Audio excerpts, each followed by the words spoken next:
자, 이 그림 보신 기억 나나요? 나요. 이거 뭐 부탁할 때 예, 누가 부탁했죠? 테티스? 맞습니다. 오, 형. 기억하고 그걸 계십니다. 기억해요? 자기 아들 전쟁 못 보내게 해달라고 뭐. 이야, 지원이 형. 왜요? 천재예요. 간헐적 천재예요. 기억력이 형 역시.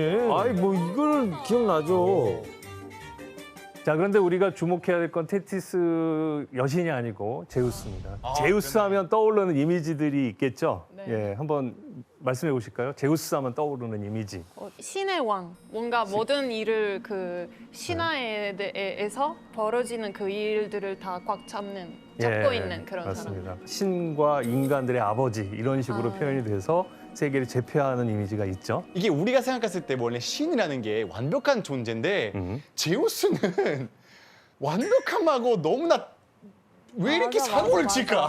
맞아. 뭐 약간 좀 그냥 약간 그렇게 사고 치고 도망가. 네, 맞아. 저 아니에요. 되게 이런 이미지가 있어요. 맞아. 네. 그 어렸을 때도 네. 그리스 로마 신화 만화책을 보는데 진짜 이 남자 뭐야?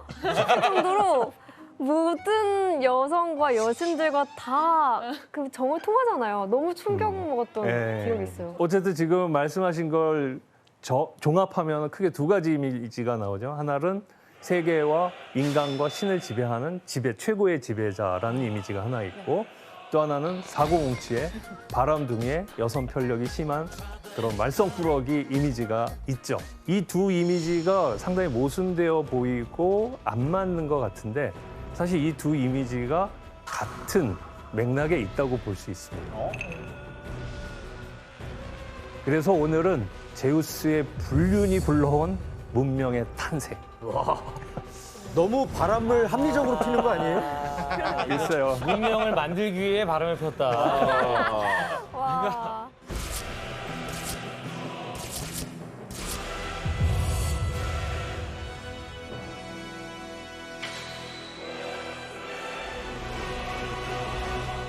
어떻게 하면 이 권력을 계속 유지할 수 있을까? 메티스 여신을 아예 먹어버렸어요.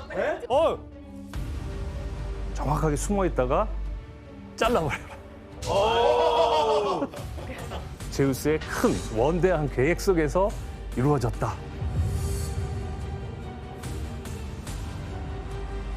이 여인을 보고 첫눈에 반한 거죠.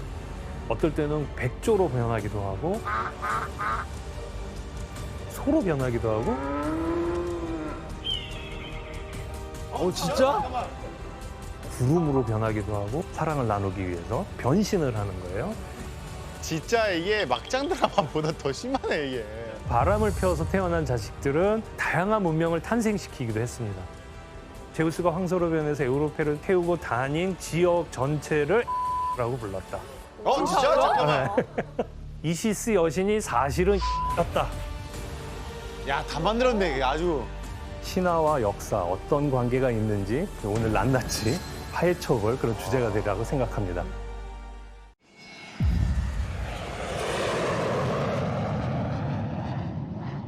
그렇다면 제우스가 어떻게 해서 권력을 잡게 됐나 그 과정을 한번 간략하게 소개해 보도록 하겠습니다. 그리스 신화를 한마디로 말할 때 이런 표현을 씁니다. 파트로크토니아. 파트로크토니아 파트로 무슨 뜻이지? 아버지? 네, 파트로는 아버지고 크토니아는 무슨 뜻인지 아시겠어요? 모르겠어요. 살인, 살해란 뜻이에요. 그래서 아버지를 그리스 신화는 한마디로 말하면 친부 살해의 신화다. 이렇게 얘기를 합니다.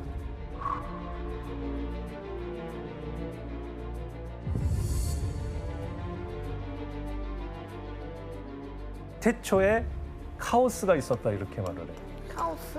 혼란? 혼돈의 카오스. 카오스 많이 들어보셨죠? 근데 원래 그리스 말의 원래적인 의미는 그냥 텅 빈 공허라는 뜻이에요. 아무것도 없는 상태에서 아무것도 없는 공간이 생긴 거예요. 공간을 만들어. 이 공간의 신 다음에 가이아 신이 태어났다고 그래요. 아야. 가야. 가야는 가이아. 그러니까 카오스가 가이아를 낳았다라고 하지 않고 카오스가 있었는데 그 속에 가이아가 갑자기 혼자서 태어난 거예요. 나무 아니에요, 나무? 가이아는 뭘까요? 돼지? 지구, 대지. 대지, 땅.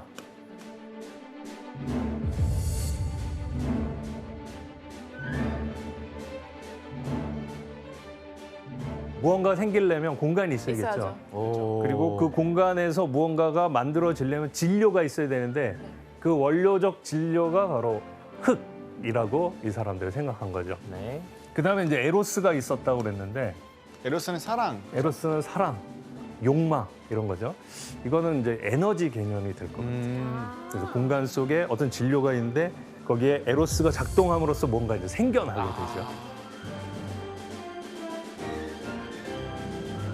그러면서 이제 가이아가 자식들을 막 낳게 되는데 처음에 낳은 아들을 이제 우라노스라고 할 수 있어요. 우라노스. 뭐지? 우라노스는 하늘이라는 뜻이에요. 아 하늘. 아, 땅에 있으니까 하늘이 있군요. 네. 하늘.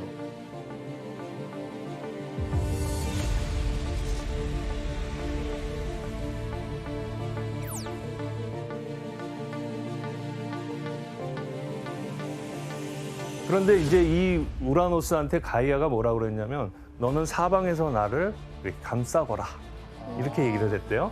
그랬는데 이 우라노스가 그 질서를 깨트리고 엄마를 짓밟고 이렇게 위에 올라갔대요. 그래서 우리가 지금 생각한 것처럼 땅 위에 하늘이 이렇게 지붕처럼 있는 그런 모습이 됐다는 거죠.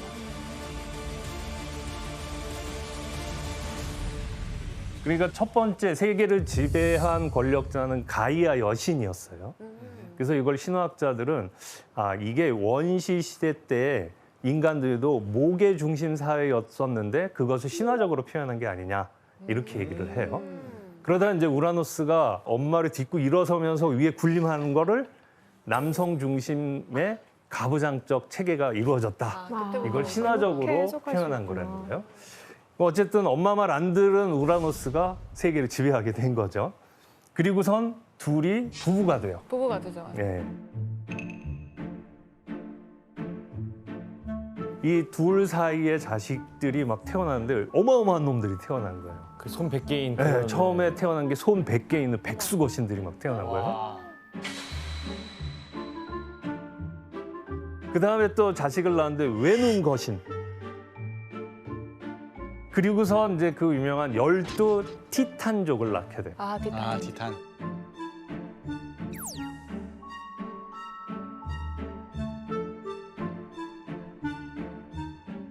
티탄족은 영어식으로 읽으면 이제 타이탄족이죠. 타이탄. 그래서 타이타닉호라는 그 영화도 있는데 타이타닉. 그 유람선도 이 티탄에서 아, 그래요? 가져온 이름이라고 볼 수 있습니다. 그만큼 크다는 거죠. 그렇죠. 어마어마. 그런데 이제 태어날 때마다 우라노스 마음이 어떻겠어요?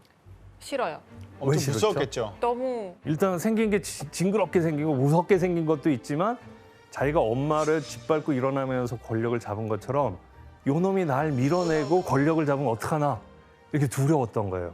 그래서 그 백수거신들을 땅속에 집어넣었대요. 땅속에 집어넣었대요. 아. 땅속에 집어넣었다는 거는 가이아 여신의 자궁 속에 다시 집어넣은 거죠. 그러니까 가이아 여신이 배가 얼마나 아프겠어요. 여기에는 기성세대의 특징을 신화적으로 표현한 거라고 볼 수 있어요. 새로운 세대를 불만스럽게 여기고 자신의 틀 속에 가두려고 하는 그런 속성이 있죠. 그래서 새로운 세대는 틀에 갇히기 싫어하는 것도 있고요. 이게 흥미로운 게 그리스 사람들은 이런 이야기를 자기 자식들에게 해줬다는 거예요. 엄마 아빠는 이런 존재야. 너희들을 가두는 존재야. 너 뭐 말 안 이런 들으면 식의- 다시 배에 넣는다. 다시 엄마 배 속으로 들어갈 줄 알아. 자, 이런 사태에서 누가 괴롭겠어요? 가이아가 가야가 제일 괴롭겠죠. 그래서 뱃속에서 아이들을 다 모아요. 야, 너희 아버지가 세상을 너무나 폭력적으로 다스리고 독재를 하고 있다. 너희들 중에 누군가가 나서서 아버지를 제거한다면 내가 도와주겠다. 그러니까 가야도 되게 억울할 것 같아요. 본인이 아들을 낳았는데 그 아들을 그렇죠. 갑자기 이러니까. 그런데 이 중에 한 녀석이 용기를 냅니다. 12 티탄족의 크로노스라고. 아 크로노스. 네. 크로노스가 12명 중에 막내예요.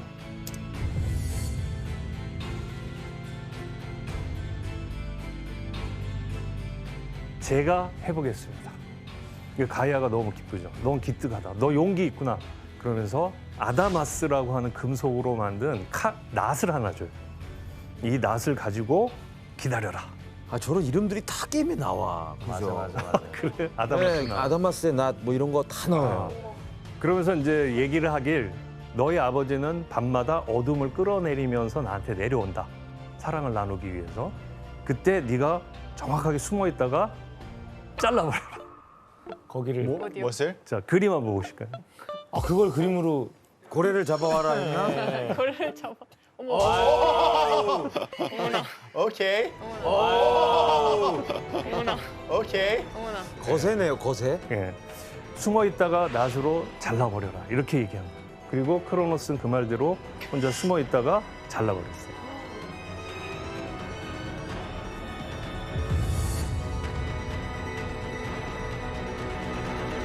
그리고 이제 마침내 크로노스가 세 번째 권력자가 됐죠. 이 크로노스는 보통 시간의 신으로 알려져 있어요. 시간. 네. 신화에서는 시간이 모든 것을 다 쇠하게 만들고 멸하게 만든다는 의식, 시간의 힘에 대한 의식이 신화적으로 표현된 것이다. 뭐 이렇게 얘기를 해요. 크로노스가 그래서 이제 자기 누이 중에 레아라고 하는 여신과 결혼을 해요. 누나랑. 예. 그런데 이제 크로노스가 권력을 잡고 나자 엄마 말을 안 듣는 거예요. 아. 여기에 대해서 가이아가 크로노스한테 저주를 퍼붓는 하나 예언을 하게 돼요. 그 내용을 한번 우리 혜성 씨가 읽어주실래요? 네. 크로노스가 아비 우라노스에게서 세계의 지배자 지위를 빼앗은 것처럼 그 역시 자식들에게 신의 왕위를 박탈당할 운명이다. 같은 처지에 놓인다는 얘기인 거예요, 그러면? 그렇죠. 네 아버지를 거세하고 네. 권력을 잡았지. 그리고 내 말도 안 들어. 너 똑같이 당할 거다. 똑같이 당할 것이다. 뭐 그렇게 한 너의 거지. 자식에게 똑같이 당할 것이다. 그래가지고 이제 크로노스가 그 이야기를 듣잖아요. 그러니까 두려움에 사로잡히겠죠. 예.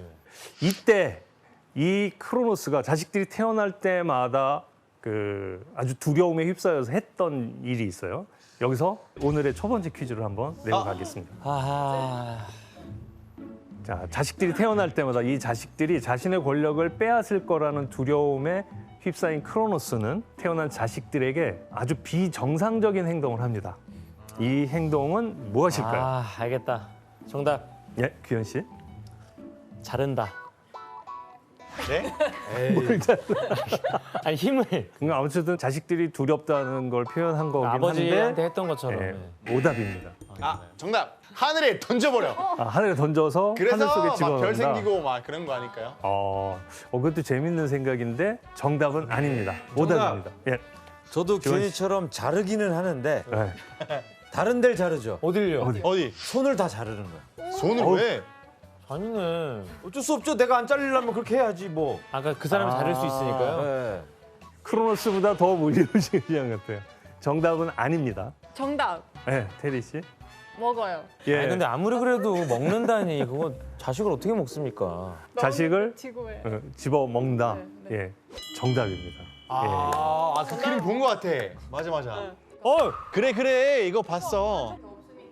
그래 이거 예, 봤어. 그림 보셨죠? 아, 나 이거 이 사진 봤, 이 사진, 이 이거 사진 봤죠? 봤어요. 아, 나 이게 네, 크로노스였구나. 너무 끔찍하죠? 자식들이 위험의 대상이 된다고 생각해서 자기 뱃속에 집어넣은 거예요.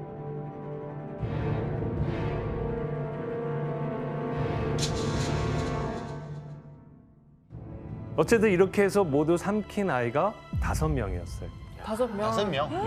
그래서 여기에서 제일 기분 나쁜 게 누구겠어요? 레아님이죠. 네. 그래서 레아는 6번째 아이를 낳았을 때는 이 아이만큼은 지키고 싶다 생각을 한 거예요. 그래서 누굴 찾아가냐면 엄마를 찾아가요. 가야. 가이아를 찾아가서 엄마 이 아이를 내가 뺏기고 싶지 않은데 어떻게 하면 좋겠냐. 그렇게 해서 이제 꾀를 짜내게 되죠.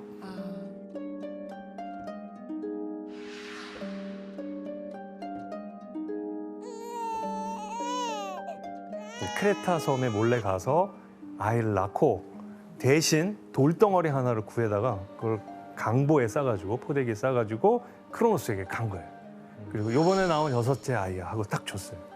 근데 크로노스가 그 너무나 초조했던 나머지 확인도 안 해보고 그냥 훌떡 돌을 삼켜버린 먹었구나. 거예요.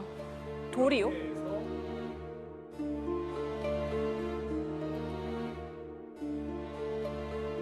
그렇게 해서 6번째 아이는 동굴 속에서 몰래 자라나게 됐대요. 그 아이가 누군지 혹시 아시겠어요? 이거 너무 신화적인 걸 보면은 그분인 것 같은데요. 그분. 그분 예. 오늘의 그분. 오늘의 오늘의 그분 그분. 같은데요. 우리 제우스님. 예, 맞습니다. 네. 제우스입니다. 이제 제우스가 태어났던 크레타의 동굴도 실제로 막 존재하잖아요. 예, 예, 그렇다고 그러죠.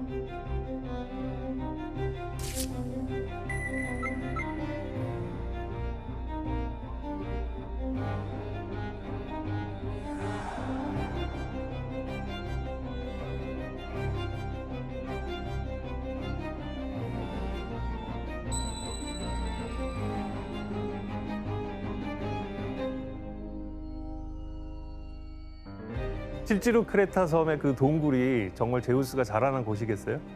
그렇진 않지만 사람들이 그 이야기 자체에 그냥 매료돼서 야 거기가 거기래 그래서 이제 찾아가게 되죠. 자 그러면 이 제우스는 이제 무럭무럭 자라나서 그다음 어떻게 했을까요? 아빠한테 복수하러 가야 되지 않을까요? 아빠한테 복수하러 간다. 아 근데 이게 아빠가 알 것 같은데 언젠가 자기가 태어났다는 게. 이건 제가 주로 해석하는 방식인데 제우스는 아마 자기가 어떻게 태어난지 모르고 그냥 우럭우럭 자랐을 거예요. 어느 날 가이아 여신이 나타나서 출생의 비밀을 다 얘기해 주는 거죠. 너는 사실 이 세계를 지배하고 있는 크로노스의 아들이다. 네가 일어나서 형제들을 구하고 이 세상을 새롭게 지배할 수 있겠느냐. 다담. 그리고 망창 드라마. 그럼 이제 제우스가 깜짝 놀라겠죠. 나는 아버지에 싸울 수 있는 유일한 자식이구나. 그런데 우리 아버지는 무서운 자고 지금 세계를 지배하고 있는데 실패하면 어떻게 되겠어요? 그러니까요. 큰일 나죠. 그러나 이제 제우스도 티탄족에서 크로노스가 그랬던 것처럼 그 두려움을 이겨내고 용기를 내게 되죠. 그리고 아버지를 찾아가게 됩니다.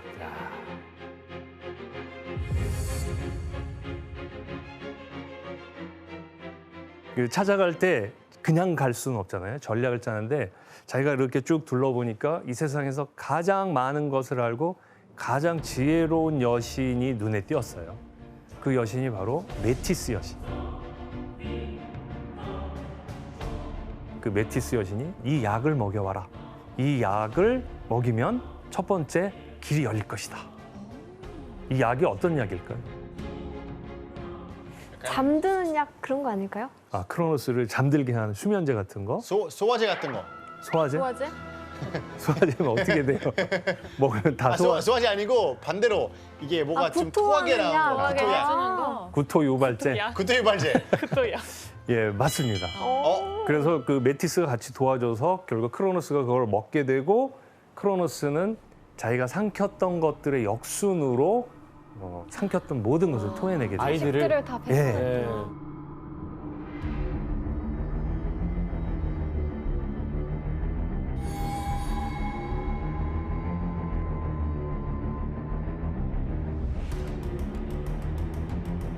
자, 지금 오? 요게 저렇게 다 나왔어. 예, 크로노스와 레아 사이에 태어난 자식들이었어요. 너무 아는 이름들이 있는데요. 네, 첫째가 헤스티아, 둘째가 데메테르, 셋째가 헤라.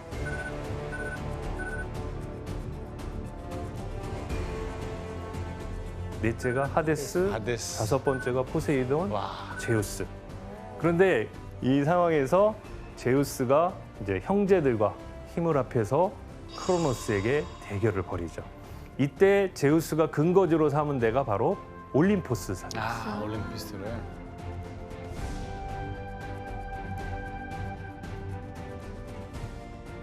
그리고 크로노스는 자기 형제들이 있었죠. 그 몇 명이라고 기억나시나요? 많지 아, 않았어요? 12명. 12명의 티탄이었죠. 그리고 이제 크로노스가 한 편이 돼서 싸웠어요.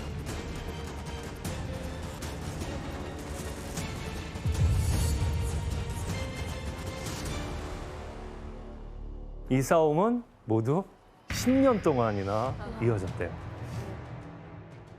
그리고 결국 싸우는데 제우스가 아무래도 힘이 딸리겠죠. 그래서 제우스가 고민이 됐어요. 아무리 공격을 해도 이쪽은 수도 많고 힘도 세고 이때 가이아가 나타나서 조언을 해줘요. 네 아버지 크로노스 이길 수 있는 방법을 내가 알려줄 테니 네가 권력을 잡은 다음 내 말 잘 들어라.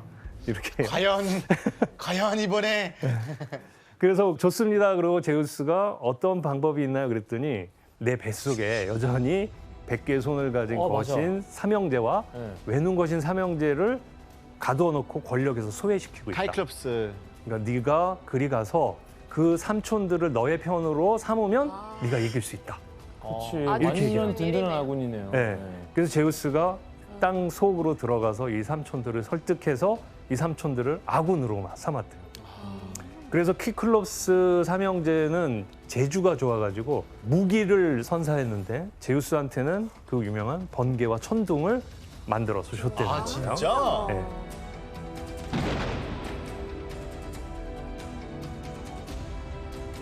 이런 전략을 써서 마침내 그 번개를 치고 덤비니까 이제 크로노스가 도망을 가고 영원 지하 세계에 갇혔다라고 얘기돼요.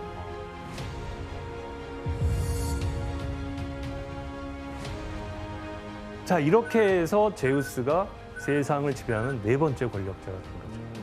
그러니까 이게 천륜을 거슬리는 이야기라고 생각하기 쉬운데 이 사람들은 이거를 긍정하는 이야기로 만들어 놓은 거라고 볼 수 있죠. 뭐 죽이라고 그러는 데서 진짜 아버지를 죽이라는 게 아니고 기존의 질서에 불합리하고 모순된 게 있다면 그걸 제거해 나갈 때 새로운 역사와 새로운 질서를 만들어 나갈 수 있다. 이런 얘기를 해주는 거라고 볼 수 있어요. 근데 되게 그 그리스 쪽 어른들이 막 꼰대는 아니네요. 되게 좋다는 생각이 들었어요. 이거 예. 그러니까요. 되게 내가 봤을 때 이태리 사람들이 가가지고 왜 뺏기고 싶었는지 바로 보면서 이해 가는 것 같아요. 예. 그러니까 정체돼 있지 말라는 얘기잖아요. 근데 그렇죠. 파트로크토니아가 제우스로 끝나는 거 아니에요? 이제? 제우스가 영원한 권력을 잡는 이야기잖아요. 네.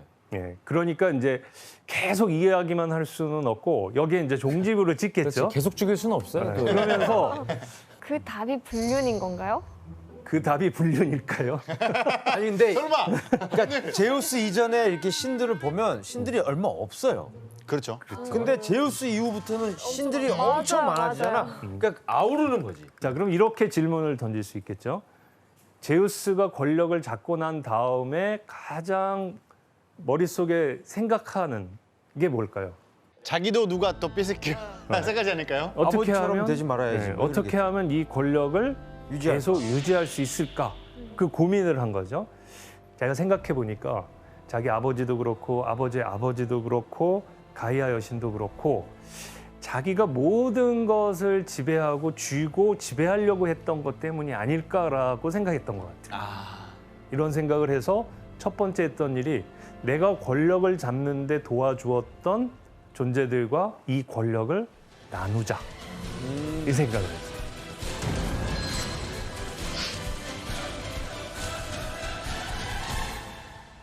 제우스가 생각하기에 나를 도와준 형님이나 누나들을 나의 동업자 또는 협력자로 만들자. 그 방법은 권력을 나눠주는 것이다라고 생각을 한 거예요. 그래서 이제 나누게 되면서 어떻게 나눴냐면 제우스는 하늘을 갖게 돼요. 하늘을 지배합니다. 그리고 포세이돈은 바다를 지배합니다.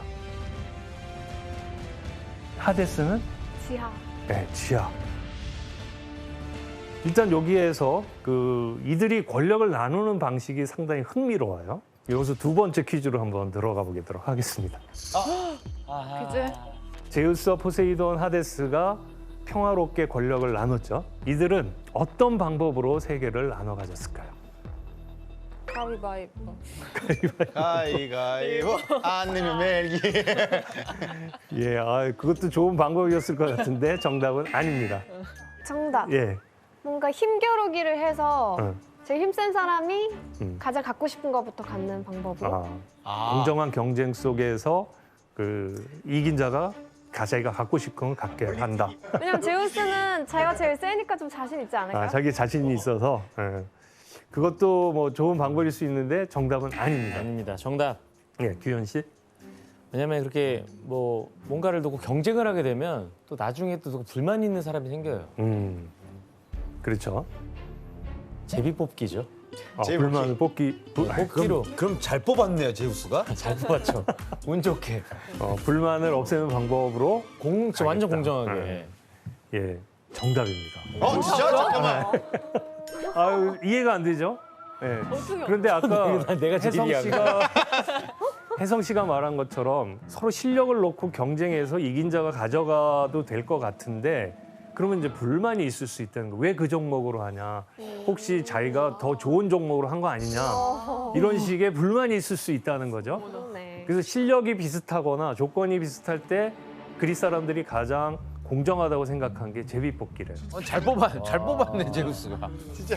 역시 그리스 내가 꽉 잡고 있었어. 아,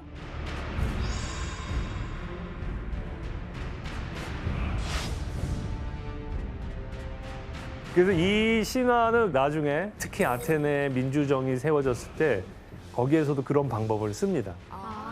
제비뽑기가 아테네 시민 속에서는 어떻게까지 적용이 됐냐면 모든 시민은 19세가 넘어서 일정한 교육을 받고 자라나면 시민으로서 역할을 잘할 수 있다는 믿음이 있었어요.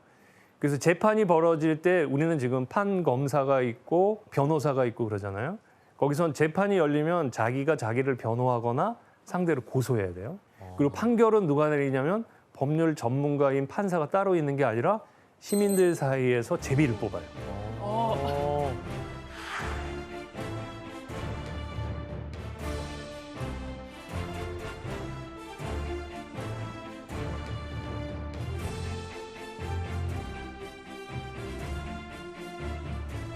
그래갖고 아예 연초에 금년의 판사를 제비 뽑아요. 진짜? 그리고 그 인원들을 나중에 재판 열릴 때마다 오늘의 판사를 또 줘. 제비 뽑기로 해요. 진짜 민주. 그래서 상당히 많은 관리들이 그 제비 뽑기를 통해서 그 일을 했다고. 아니 그래요. 그럼 제비 뽑기라는 게 거기서 지금까지 전해져 내려온 거예요? 그 이전에도 있었겠죠. 그런데 이제 이게 얼만큼 일상화되고 제도화됐느냐 했을 땐 이제 그리스 쪽이라고 말할 수 있고 그것의 어떤 뿌리를 이 신화 속에서도 볼 수 있는 거죠. 그 신화의 영향이 계속 이어져 오는 거네요. 예, 그렇다고 볼 수 있습니다. 자, 그러면 일단 제우스가 영원한 권력을 쥐는 방법으로 형제들과 이렇게 그 권력을 나눴죠. 형제 자매들은. 이제 그런 점에서 보면은 권력을 영원하게 지속시키는 방법은 역설적으로 권력을 독점하는 것이 아니라 나누는 것이다라는 메시지가 제우스의 이야기에 있는 거죠. 자, 제우스가 권력을 영원하게 유지할 수 있는 두 번째 방법으로 택한 것이 자기를 도와줄 수 있는 많은 협력자를 만드는 거예요.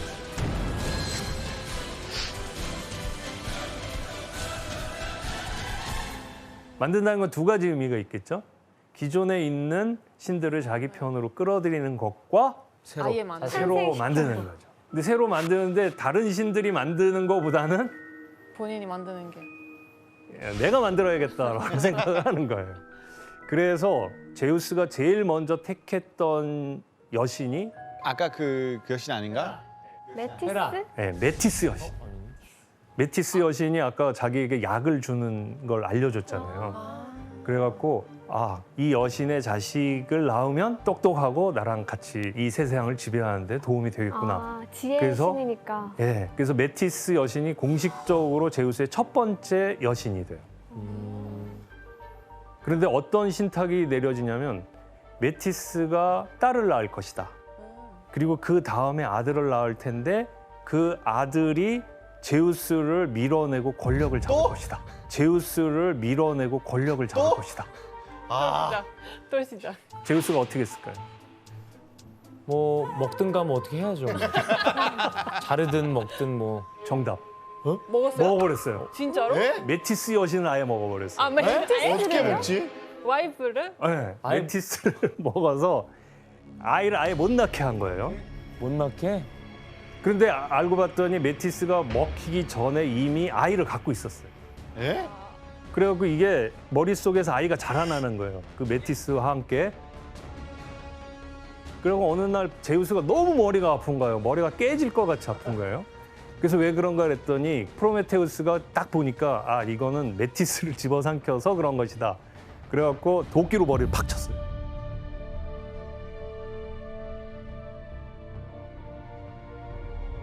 그랬더니 거기서 팍 튀어나온 신이 있는데 그 신이 바로 아테나 여신.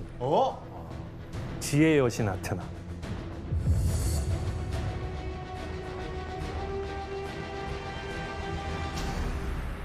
근데 아까 예언은 딸 다음에 아들. 아들이 나오면 안 되잖아요. 그러니까 메티스는 이제 제우스 속에 갇혀 있기 때문에 더 이상 아들을 안 낳을 수 없게 된 거죠.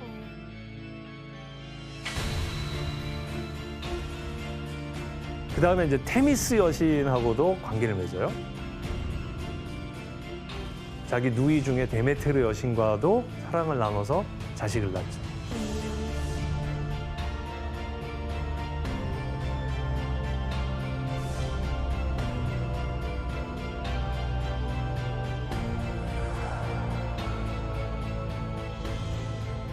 그래서 헤시오도스의 이야기에 의하면 그렇게 해서 7번째 여신이 헤라였어요. 아, 우리는 제우스의 부인 그러면 헤라라고 알고 있는데 이미 제우스는 헤라와 결혼해서 불륜을 저지르기 전에 이미 많은 결혼을 통해서 이 세상을 잘 다스릴 수 있는 여러 자식들을 낳은 거예요. 그리고 이제 헤라가 눈에 띈 거예요.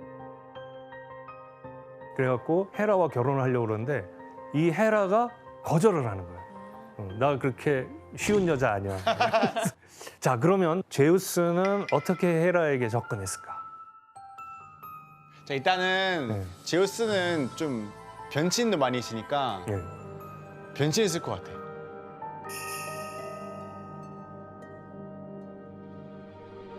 네, 맞아요. 제우스가 변신을 했는데 뭐로 변신했는지 혹시 알아요? 헤라가 자꾸 거부를 하고 만남을 피하니까 제우스가 뻐꾸기로 변신을 한 거예요. 뻐꾸기?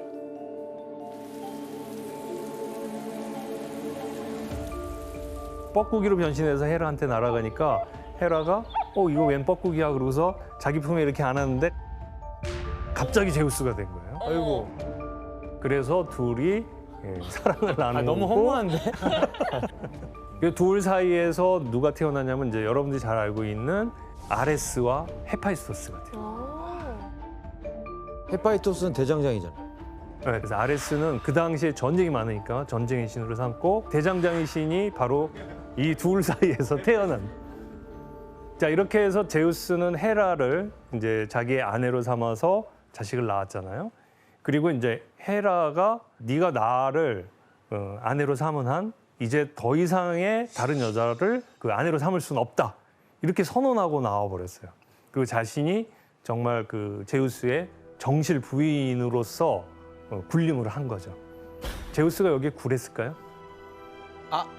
그렇지 않았어요. 제우스의 관심은 어떻게 보면은 착실한 남편이나 건실한 가장이 되는 것이 아니라 이 세계를 어떻게 하면 안정되게 다스리고 사람들에게 더 많은 그 편익을 보상해 줄까 이런 생각이 더 강했기 때문에 헤라에 묶이지 않고 자기의 계획대로 더 훌륭한 자식을 낳기 위해서 그래서 더 자기의 동업자, 협업자를 만들기 위해서 열심히 노력을 하게 되죠.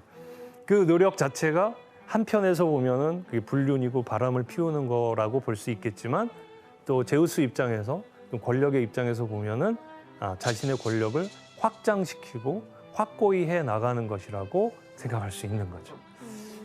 제우스가 자기 권력을 확장시키고 자기의 자식들을 많이 낳기 위해서 이제 여신이나 여성들에게 이렇게 접근해 가는데 이 접근해 가면서 헤라를 유혹할 때처럼 자기 변신을 하는 거예요. 어떨 때는 백조로 변하기도 하고 소로 변하기도 하고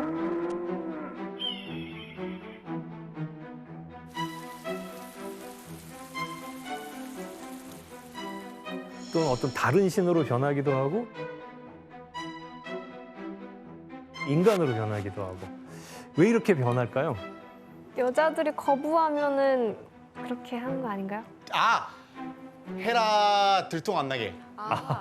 그 첫 번째는 혜성 씨가 말한 것처럼 거부할 수도 있잖아요. 여성들이 그 제우스가 자기 모습이든 뭐로든 접근할 때 싫어하면 그 여성이 가장 좋아하는 어떤 것으로 변해서 다가갈 수 있겠죠. 그다음에 이제 변신하는 이유 중에 하나는 특히 여인들 사람들한테 접근할 때 제우스가 자기의 모습을 그대로 노출시킬 수가 없어요. 노출시키면 찬란한 광채와 벼락과 천둥의 그 광채에 녹아버리기 때문에 그래서 이제 다른 모습으로 변하는데 제일 유명한 게 테베의 공주였던 세멜레에게 접근할 때였어요. 세멜레는 제우스 신전의 사제였다고 그래요. 그 제우스 신전의 사제니까 제우스가 이렇게 신전에 시찰나 갔다가 세멜레를 보고 반한 거예요. 인간이랑 네. 그래가지고 자기가 보통 청년의 모습으로 접근을 해요. 그러면서 뭐라 그러냐면 나는 사실 제우스다. 그러니까 제우스라니까 이제 어머 제우스님 그러면서 둘이 사랑을 나눈 거예요. 이걸 보고 헤라가 아니 이것들이 그래서 근데 헤라가 이걸 보고 자기가 노인으로 변해가지고 접근을 해요. 세멜레한테. 그래서 요즘 너 사랑을 나누고 있다며. 그러니까 그래요. 제가 사랑을 나누고 있는 대상이 제우스님이세요. 그러니까 이제 야 너 조심해. 요즘 노은팽이들이 돌아다니면서 자기가 제우스님이 사칭하는 사람들이 사칭하면서 여인들의 순결을 빼앗고 있댄다. 그러니까 너도 그렇게 당한 건지 몰라. 그러니까 세멜레가 그때 정신이 번쩍 든 거예요. 그거 어떡하죠? 그랬더니 그럼 한번 부탁을 해봐라. 당신 정말 제우스인지 내가 딱 한 번만 확인해 보고 싶다. 그러니까 헤라님과 만날 때의 모습으로 한번 나타나 주세요. 야. 아니 진짜 이게 막장 드라마보다 더 심하네 이게. 그래서 세멜레가 그 말을 천석까지 빚고 제우스를 만난 다음에 스틱스 강에 맹세를 하고 저의 소원을 하나 들어달라고 얘기를 해요. 근데 스틱스 강에다 맹세를 하면 신들도 거부할 수가 없는 거예요. 무조건 돌이킬 지켜야 수가 없어요. 되잖아요. 네, 무조건 지켜야 돼요.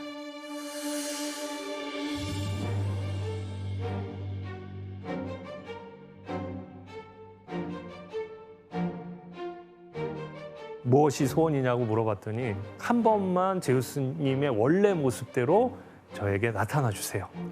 이렇게 부탁을 한 거예요.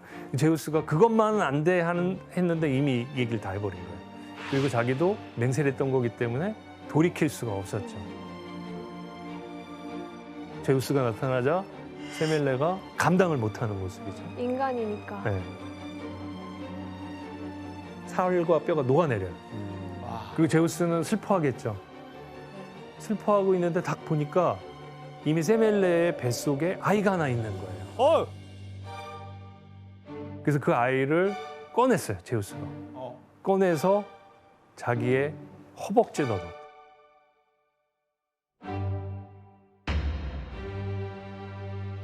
이렇게 해서 새롭게 태어난 신이 있어요. 누군지 아세요? 혹시 규현 씨 아세요? 이야, 전혀 모르겠는데 이거는. 요즘 BTS가 이 노래도 불렀고요. 디오니스인가? 맞나요? 디오니소스. 네. 네, 맞습니다. 여기서 태어난 게 디오니소스 신이래요. 포도주의 신이고 술의 신이고 그리고 축제의 신이죠.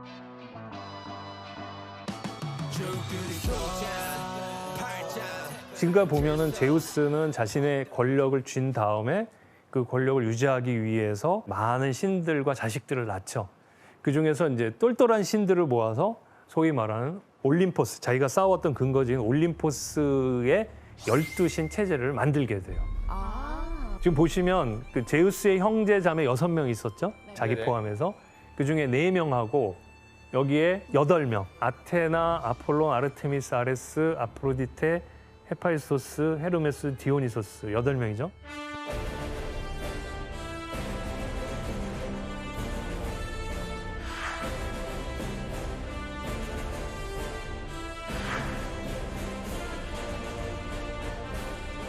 전부 제우스의 자녀들로 나와요. 제우스가 바람을 피워서 태어난 자식들은 지금 말씀드린 것처럼 올림포스 12신이 되고 또 다양한 문명을 탄생시키기도 했습니다. 그 문명의 탄생과 관련해서 가장 먼저 주목해야 될 인물이 바로 이오라는 인물입니다.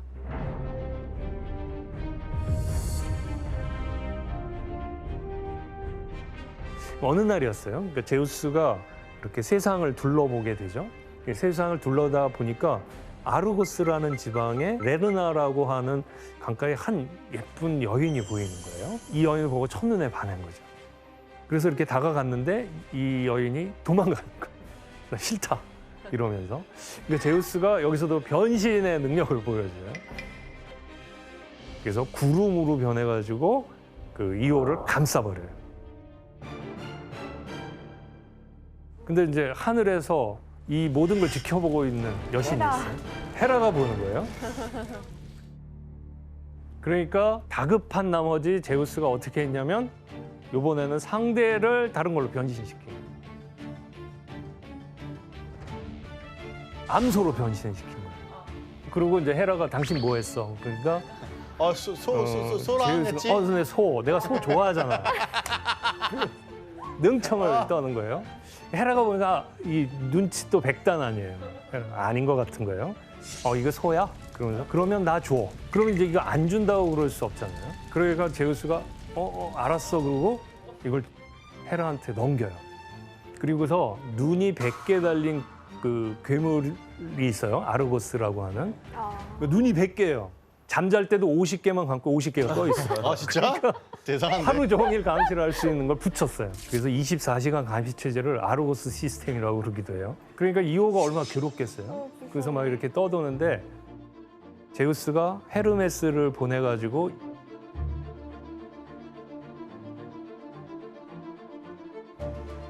이 아르고스를 죽여요. 그랬더니 헤라가 그 다음엔 쇠파리를 보내요. 그래서 쇠파리를 보낸 바람에 이오 등에 계속 붙어 다니는. 아이고. 이오가 따갑다 그러면서 막 도망 다니죠. 이 도망 다닌 이오의 길을 보면 그리스인들이 세계의 문명의 역사를 어떻게 보았는지를 알 수가 있어요. 아 그래요? 그걸 한번 제가 지도로 한번 보여드릴게요. 처음에 요 아르고스 레르나라는 곳에서 구름으로 변해서 사랑을 나누다가 어떻게 됐어요? 암소로 변했죠. 네. 그 막 도망 다니는 거예요. 계속 쇠파리가 달려드니까 도망가지고 이 물속에 들어갔었대요. 그래서 요 이탈리아 그쪽하고서 그 그리스 요쪽 바다를 이오니아 바다라고 그래요. 그러게. 이오에서 나온 거예요? 그게 이오가 들어갔던 바다여서 그렇대요. 아.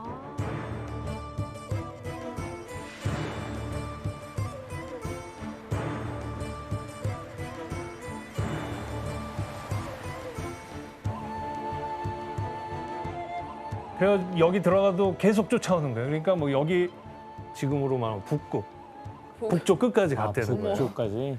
그리고 떨어지지 않으니까 계속 와서 지금의 이스탄불이죠. 이스탄불. 네, 이스탄불에서 거기까지 여기를 갔다고? 넘어갔어요.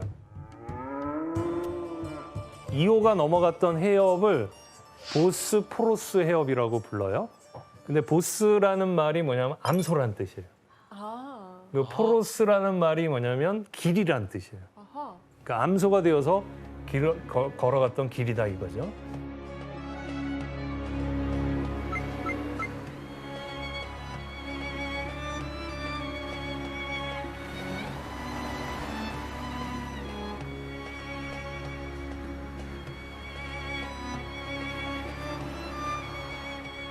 그래서 이제 계속 떠돌았대요. 야, 엄청. 그래서 뭐 이렇게 보면 이오는 이 이집트에 가가지고 거기에서 왕의 자리에 오르고 이집트의 신이 됐대요. 이시스 신이라고 아시죠? 들어본 적 이집트의 나도. 이집트 신화에서 네, 이시스. 최고의 여신 하면 이시스 여신이 꼽히는데 이시스 여신이 사실은 이오였다라고 그리스 신화에서는 말을 해요. 이시스 여신의 모습을 보면 이렇게 암소처럼 뿔이 달려 있거든요. 그게 바로 암소로 변한 이오가 그곳에 가서 신이 되었다는 뜻이다. 뭐 이렇게 얘기를 해요. 그래서 뭐 이렇게 보면 메소포타미아 지역 아시죠? 네. 이집트 네. 아시죠? 그 네. 바로 여기서 시작된 이오가 이 세계들을 다 휘젓고 다니면서 이런 문명들에 다 영향을 주었다는 거죠. 그 문명이 어디서 시작되냐면 이 크레타에서 시작이 크레타에서? 돼요. 크레타 섬 엄청 중요하죠. 네.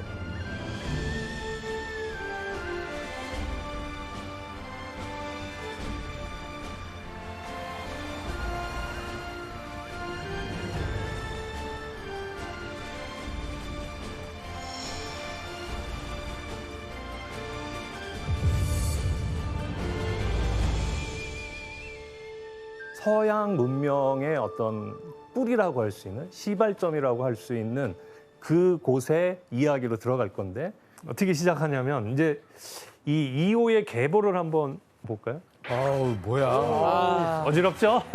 야 벌써부터 힘들다.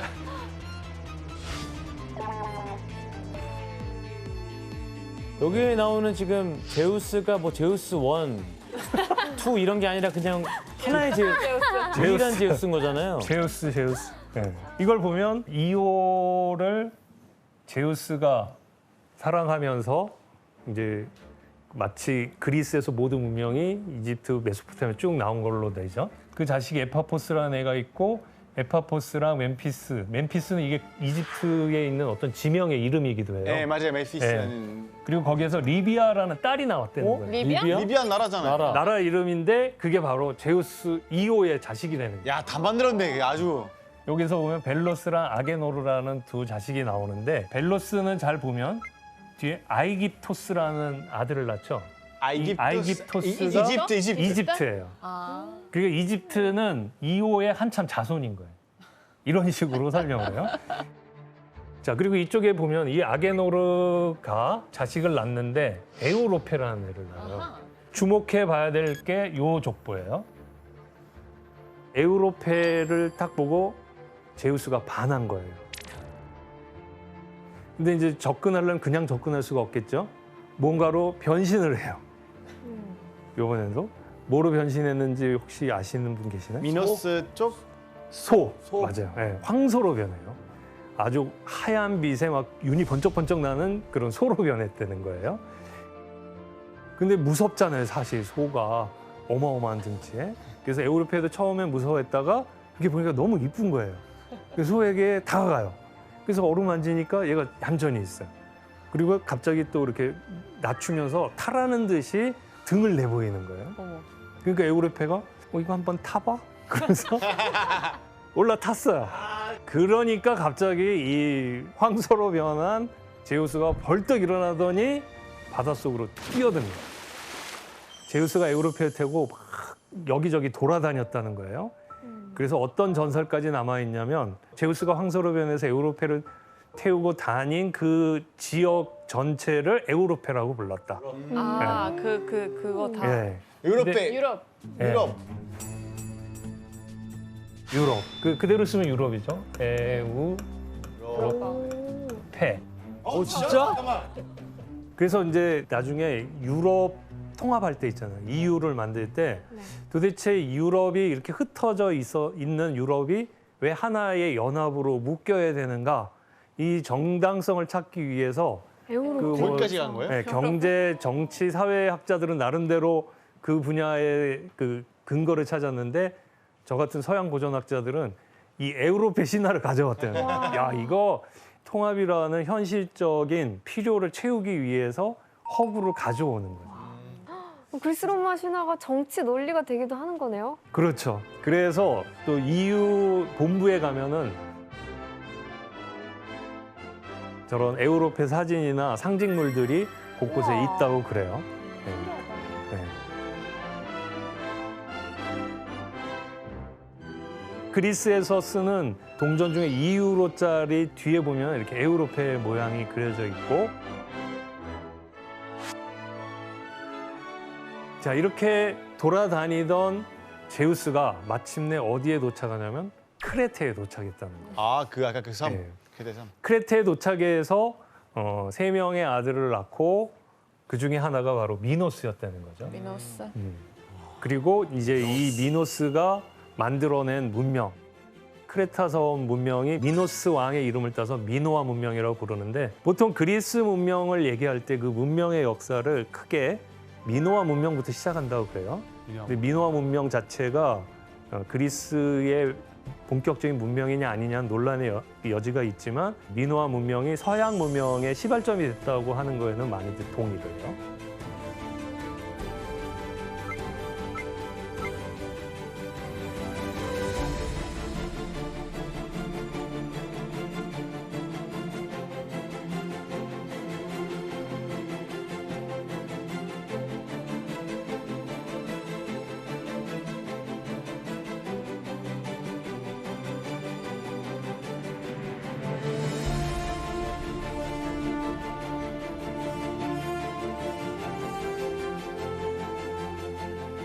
그리고 그 미노아 문명이 깨진 자리에 이제 그리스 본토에선 새로운 문명이 태어나는데 그 문명이 바로 미케네 문명이라고 그래요. 바로 이 미케네 문명을 일으킨 또 하나의 영웅이 있는데 그 영웅도 역시 제우스의 아들이었던 거예요. 아이고 참. 그 아들이 누구냐? 바로 여기에 있는 페르세우스. 페르세우스.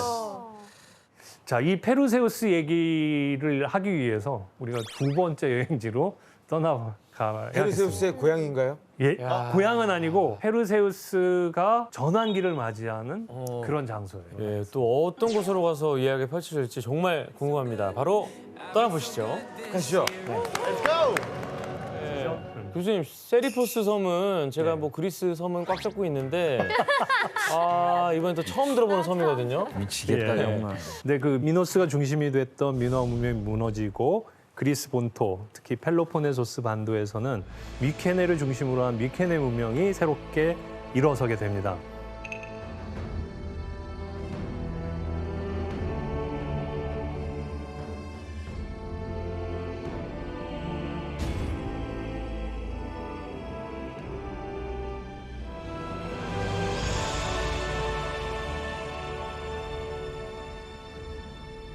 근데 그 미케네를 세운 영웅이 바로 페르세우스인데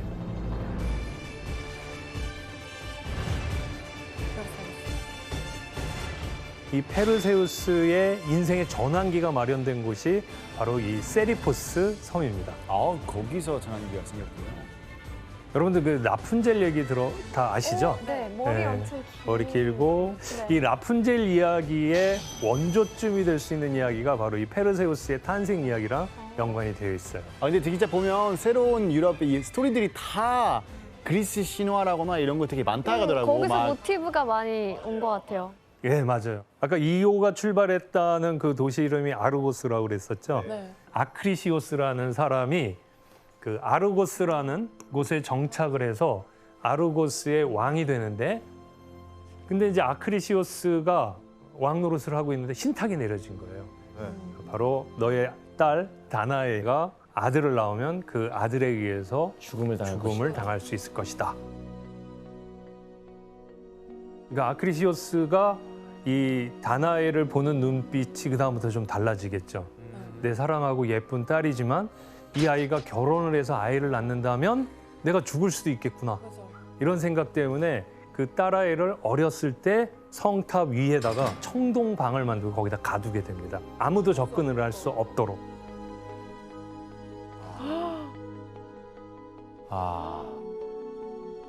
그러니까 다나에는 영문도 모른 채 그 신탁 때문에 갇혀서 꽃다운 청춘을 보내야 될 그런 운명에 처해졌던 거죠.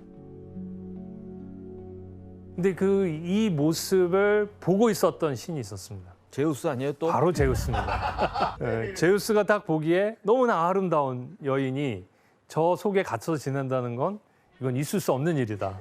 아름다움에 대한 모욕이다. 이렇게 생각하고 찾아갈 마음을 갖게 된 거죠.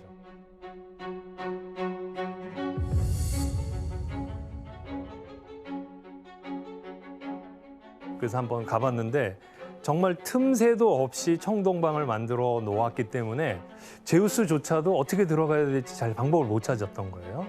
아, 진짜? 그래서 어떻게 들어갈까 고민을 하다가 또 변신술을 갖게 된 거죠. 뭐로 변했을까요? 이게 요번에 문제입니다. 타하. 자, 제우스는 이 청동탑에 갇힌 다나의 공주에게 접근하기 위해서 어떤 방법을 썼을까요? 아,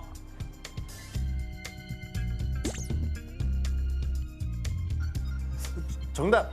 예. 이 청동탑으로 예. 변신해서. 아, 청동탑 네. 자체로. 예. 이미 청동탑에 갇혀 있는데 또 하나의 청동탑이 생긴다고 해서 뭐가 제가 해드릴게요. 땡. 땡. 아, 죄송합니다. 정답. 예, 규현 씨. 제우스 하면 또 구름 아닙니까? 예. 구름으로 들어갔습니다. 아, 구름 변해서 똑같은 걸로 하겠어요. 정답이 아니고요. 정답. 예. 저 이거 혜성 씨? 예전에 그림에서 봤던 것 같은데 예. 그 제가 본 그림이 구스타프 클림트 그림이었던 것 같은데 네. 그분이 약간 황금 색조로 유명하거든요. 네. 그래서 그 제가 본 게 맞으면 황금비 같은 거였던 것 같은데. 예. 정답입니다. 네, 정답입니다. 네. 아마도 크림트의 특징을 그대로 살릴 수 있는 가장 좋은 소재가 아니었을까 맞아, 싶은데 거기 그림에서 본 것 같아. 아 바로 이게 이게- 그림이 그거예요? 네, 클림트가 그린 다나의 그림이고요. 지금 황금으로 이렇게 표시된 게 황금 소나기라고 그래요. 그러니까 제우스가 소나기. 황금 소나기로 변해서 그 틈새로 들어가서 다나이와 사랑을 나눴다라고 얘기가 됩니다. 그렇게 해서 결국 다나이는 아이를 갖게 돼요. 제우스의 아이를. 아빠는 얼마나 놀랬을까? 그 아크리시오스가 깜짝 놀란 거예요.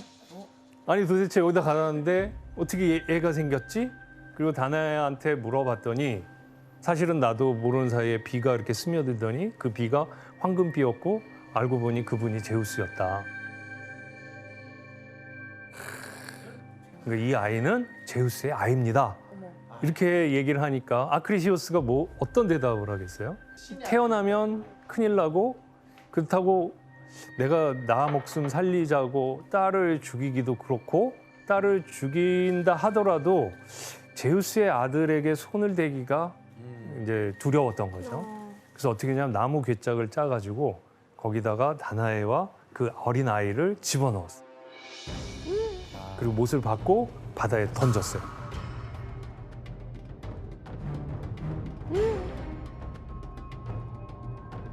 바다에 던져요? 네. 그러니까 나는 죽인 거 아니다. 뭐요? 그냥 바다에 던졌을 뿐이다. 어, 그래서 이건 살면 사는 거고 죽으면 죽은 거지만 나는 내 손은 깨끗하다. 이런 생각을 갖게 된 거예요. 아이고. 그래서 그게 어. 또 가서 도착한 곳이 바로 세리포스 섬인 거예요. 그 어부가 주제.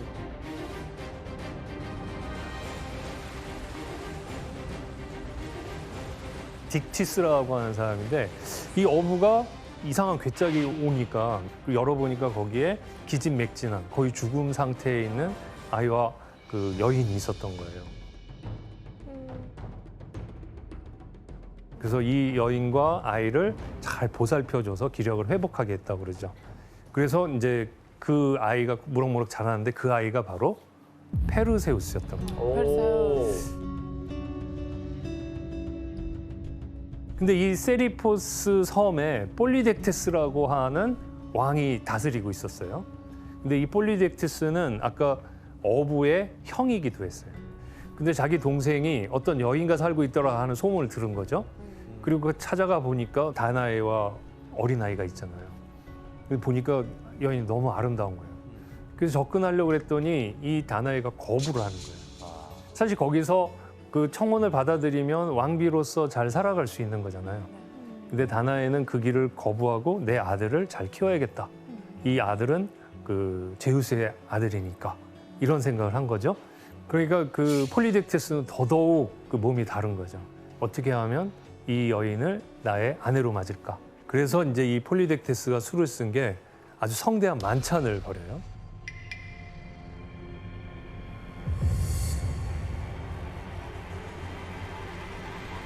그리고 사람들을 다 불러 모으고 폴리덱테스가 뭐라고 그러냐면 내가 앞으로 그 조만간 결혼할 예정이다.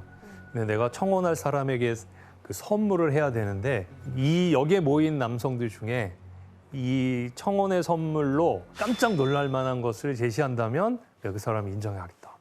이런 식으로 얘기를 한 거예요. 페르세우스가 그 모습을 보고서는 자기도 감당하기 진짜 어려운 약속을 하게 돼요. 어떤 거지? 그게 뭐냐면 그 당시에 가장 유명한 괴물이 하나 있었는데 서로 눈이 마주치면은 돌로 굳어 버린다는 머리에 뱀이 달려 있는 그 메두사인 거예요. 이탈리아는 그 패션으로 되게 유명하잖아요. 그렇죠. 예. 근데 베르사체라고 그 브랜드가 있는데 거기에도 맞아, 맞아. 로고가 메두사예요. 네, 맞아요. 그래서 그 이유는 이제 우리의 옷을 입고 그 옷을 보는 그 모습을 보면 뭔가 돌처럼 되게 굳어질 것 같은 그런 너무 멋있어. 움직일 수 없을 것 같은 그런 의미로 만들었대요. 여러분들이 잘 아는 그 메두사라는 괴물은 생김새가 무섭다고 알고 있죠. 네. 근데 사실 이 메두사가 태어날 때부터 그렇게 무서운 모습은 아니었어요. 아 그래요? 바뀐 거예요? 원래 모습이요? 메두사는 원래 그 처녀의 신이었고 지혜의 여신이었던 아테나 여신의 사제였대요. 그래서 아테나 여신의 신전에서 살고 있었는데 이 메두사를 노린 신이 있었어요. 아, 제우스입니다. 또 제우스. 또 제우스 같은데. 요번에 제우스가 아니었어요. 아, 그래요? 의외인데? 그러면 포세이돈? 예, 맞아요. 포세이돈. 아, 진짜? 아테나 신전에서 신전을 돌보고 있던 메두사를 그 강제로 취해버렸어요. 그러니까 메두사가 화가 나고 너무나 억울하고 힘들죠. 아테나 여신은 어떨까요? 아테나 신전에서 그럼 사실 포세이돈에 가서 따져야 되잖아요. 네. 근데 포세이돈한테는 뭐라고 말 못하고 메두사를 다그치기 시작했어요. 네가 감히 내 신전에서 포세이돈 신과? 그러면서 저주를 퍼부어갖고 아테네의 저주로 인해서 여러분들이 잘 알고 있는 그런 모습으로 변한 거예요. 머리카락이 뱀이고 파괴적인 눈빛이 되었다고 그러죠. 근데 어쨌든 이런 재앙과 저주를 받은 메두사는 혼자 외롭게 살 수밖에 없겠죠. 불쌍한 사람이네. 이 자체로 보면 굉장히 불쌍한 사람이죠. 페르세우스가 자기 입으로 내가 가서 메두사의 목이라도 난 쳐올 수 있다. 이런 식으로 장담을 한 거예요. 그러고 나니까 폴리덱테스가 이제 그걸 딱 잡은 거예요. 회심의 미소를 지으면서 너 지금 말한 거 지켜야 한다. 그래서 결국 페르세우스가 메두사를 찾아 나서게 되는데 제우스가 가만히 있지 않겠죠. 자기 아들인데 그리고 얘는 이제 새로운 문명을 만들기 위해 자기가 만들어 놓은 영웅이니까 그 난관을 잘 헤쳐나가서 정말 영웅으로 우뚝 서기를 바라는 마음이 있었겠죠. 그래서 이제 선물 하나씩 주기 시작합니다.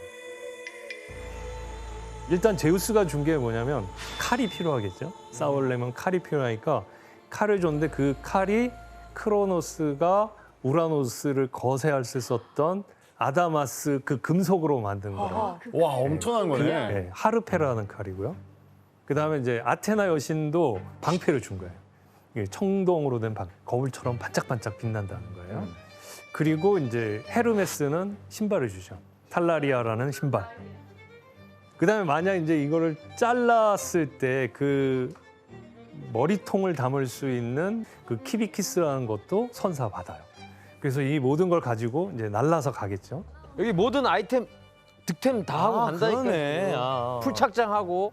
근데 이제 문제는 어디 있는지를 모르는 거예요. 근데 무엇은 알려져 있냐면 메두사의 친자매 중에 그라이아이라고 하는 그 자매가 있어요. 그 친구들이 알고 있다는 사실은 알아냈어요. 그래서 이제 그 새 여신을 찾아가는데 그라이아이는 아주 독특한 태생을 갖고 있어요. 처음 태어날 때부터 노파였고 그다음에 눈이 하나밖에 없는 거예요. 한짝. 그러니까 3명이 이 눈을 번갈아 가면서 써야 돼요. 그리고 이빨도 딱 하나만 있는 거예요. 그래서 이제 예를 들면 밥을 먹으려고 그럴 때 야, 눈 줘. 그래갖고 처음에 아이가 눈을 넣고 이빨을 끼고 먹고 그 다 먹으면 이제 둘째한테 이걸 다 물려줘요. 이런 그라이아이를 찾아간 거예요. 이 그라이아이는 어디 있는지는 알았으니까 세 자매가 이렇게 서로 눈을 공유하면서 밥을 먹고 있을 때 그걸 낚아챈 거예요. 그러니까 페르세우스가 너의 그 친자매인 메두사가 어디 있는지 알려주면 내가 이 눈을 주겠다. 이렇게 해서 메두사가 있는 곳을 알아내서 페르세우스가 접근했는데 보니까 메두사가 잠을 자고 있는 거예요. 살금살금 접근해서 이제 아테나 여신이 줬던 방패를 가지고 메두사의 위치를 이렇게 파악한 다음에 메두사의 머리를 잘랐다. 이런 얘기가 있습니다. 메두사의 목이 끊어지고 엎어졌잖아요. 근데 그 몸뚱아리에서 무언가가 나왔다는 거예요. 이거 뭔가 나왔지? 머리? 원래 그 메두사가 포세이돈과 사랑을 나누다 쫓겨난 거잖아요. 잘린 목 부분에서 페가수스가 튀어나왔다는 거예요. 페르세우스는 페가수스를 잡아가지고 그걸 타고 다니게 되죠. 그런 다음에 이제 다시 돌아왔어요. 세리포스에. 그래서 폴리덱테스에게 보란 듯이 딱 나간 거죠. 폴리덱스가 되게 놀랬을 거 아니에요. 페르세우스랑 얘기를 하던 중에 갑자기 죽고 말았어요. 왜? 아이고. 예, 이 부분을 우리가 퀴즈로 한번 풀어보도록 하겠습니다. 세리포스 섬의 왕이 갑자기 죽은 이유는 뭘까요? 갑자기? 페르세우스랑 얘기하는 도중에요? 예, 예. 세리포스 섬의 왕이 정답. 갑자기 죽은 이유는 뭘까요? 형이 맞춰. 나 웃긴 거 생각났어. 예, 죽으라고 보낸 예, 페르세우스가 예, 임무를 다 마치고 왔잖아요. 예. 그 얼마나 혈압이 오르겠어. 아이 저 지구야. 이걸 뭐라 올라오지. 고혈압으로 쓰러진 거야. 아, 정답 아니에요. 오답입니다. 제가 맞출게요. 규현 씨. 맞춰도 되죠? 예, 예. 정답. 이 폴리덱테스 왕이 너 진짜 죽였어? 음. 진짜 죽였냐고 증거 보여줘. 그래서 그죠? 그래. 보여줬는데 그거 돌로 굳었어. 정답입니다. 나 그래서 웃은 거야. 페르세우스가 나 가져왔다. 그러니까 어딨냐 그러니까 가방만 보여줬을 거 아니에요. 가방을 보여줬는데 폴리덱테스가 보여줘봐. 그러니까 덤빈 거구나. 보여주면 안 되는데 그래서 계속 그 머뭇거리니까 폴리덱테스는 더 확신이 드는 거야. 이게 거짓말이다. 응. 진짜 내 눈으로 확인해 보자. 꺼내봐 그러니까 정말 꺼냈고 꺼내니까 진짜네 그러고 죽은 거야. 아이고. 하지만 이 얘기가 또 하나의 비극을 낳게 되는데 예. 페르세우스를 기다리고 있는 운명 쪽으로 한번 가보도록 하죠. 네.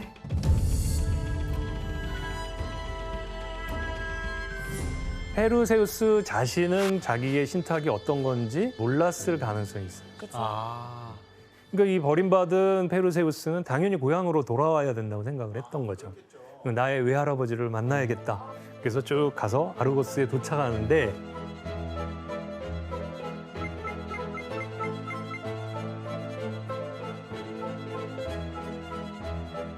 온다는 소식이 전해지자 아크레시오스는 어땠을까요? 쫄죠. 그니까요. 예. 와, 이거 신탁이 이루어지는 거 아니야? 겁이 난 거예요. 그렇게까지 했는데 죽지 않고 살아 돌아왔다는 것 자체가 이거 점점 그 신탁에 가까워오는 것 같은 거죠. 죽음이 가까워오고 있어. 어떻게 할까요? 오는 걸 막긴 막아야겠는데. 그러니까 네. 맞거나 도망하거나 이거 아니에요? 그렇죠. 맞거나 도망가거나. 예, 아크레시오스는 도망가는 쪽을 택했습니다. 막는 건 왠지 자신이 없는 거예요. 그래서 그 어느 장례식이 열리는 곳에 갔는데 보통 그리스에서는 장례식을 연 다음에 거기에 조문객들을 위한 여러 가지 행사를 하거든요. 그 중에 하나가 운동 경기였어요. 아. 근데 그 운동 경기에 그 페르세우스도 지나가다가 그 장례식에 들렀고 그 운동 경기에 참여하게 됐어요. 그러니까 설마. 나 이거 알아. 이것도 게임에 나와요. 진짜? 근데 어떤 종목에 참여했냐면 원반 던지기. 그러니까 저거. 원반 던지기. 그러니까 저거. 잘못 던졌구나. 그래서 페르세우스가 던졌어요. 맞죠? 던졌는데 이게 궤도를 벗어나가고 관중석으로 갔어요. 아니야. 믿고 싶지 않지만 바로 그렇게 날아가서 어떤 사람 발에 맞고 튕겨서 죽었는데 그 사람이 바로 몰래 도망갔던 외할아버지 아크레시오스였던 거예요. 와. 근데 어쩌면 그 아크레시오스가 너무 운명을 두려워하지 않고 당당하게 그래 내가 맞이하겠다라고 아르고스의 그 자리를 지키고 있었다면 페르세우스나 다나에나 오고 서로 인사하고 끝냈을 수도 있는 거예요. 그러니까. 아니에요. 또 허무하게 어떻게든 죽었을 거예요. 맞아. 실수로 그 죽었어요. 신탁에서 벗어날 수 없는 것 같아요. 그러게요. 운명 피할 수 없다는 그 그리스 신화에 뭐가 룰처럼 적용되는 게 있죠. 자기가 의도하진 않았지만 죽였다는 것 때문에 큰 죄책에 빠지게 되죠. 그리고 원래는 아르고스로 가서 그 왕위를 이어받아야 할 그런 그 자격이 있음에도 불구하고 그걸 거부해요. 그리고 아르고스에 가까운 곳에 자기 나름대로 나라를 세우고 그 터전을 잡게 되죠. 바로 그 새로운 도시가 미케네라는 도시입니다. 옛날 사람들은 이 문명을 설명하기 위해서 신화적인 방법을 쓴 거죠. 그렇겠죠. 제우스가 모든 계획하에 페르세우스라는 영웅을 내려서 이 미케네를 만들었다.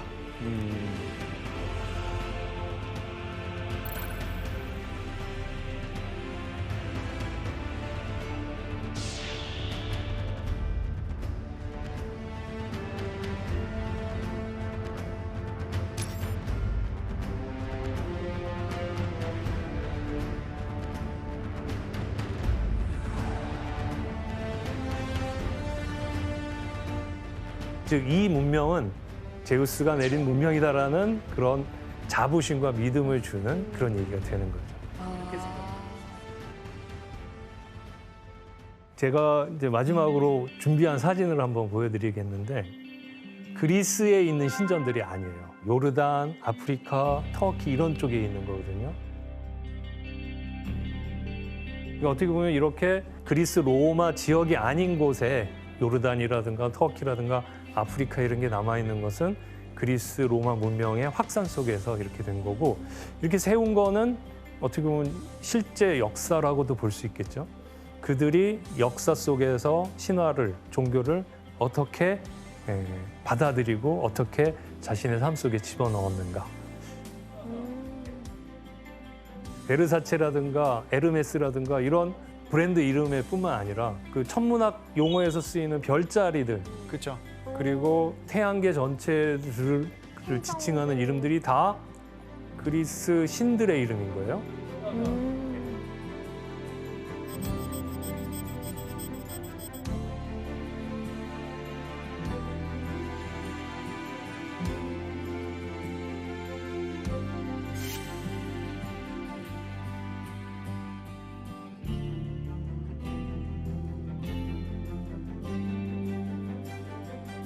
우리가 여전히 그리스 신화를 사실로는 믿지 않지만 거기서 나온 여러 가지 상징이라든가 이미지라든가 이야기들은 여전히 서양 세계 속에 숨쉬고 있고 적어도 그것이 어떤 의미를 가지고 있는지 우리가 이해하면은 지금의 역사를 좀 더 생생하게 이해할 수 있지 않을까 이렇게 생각이 듭니다. 네.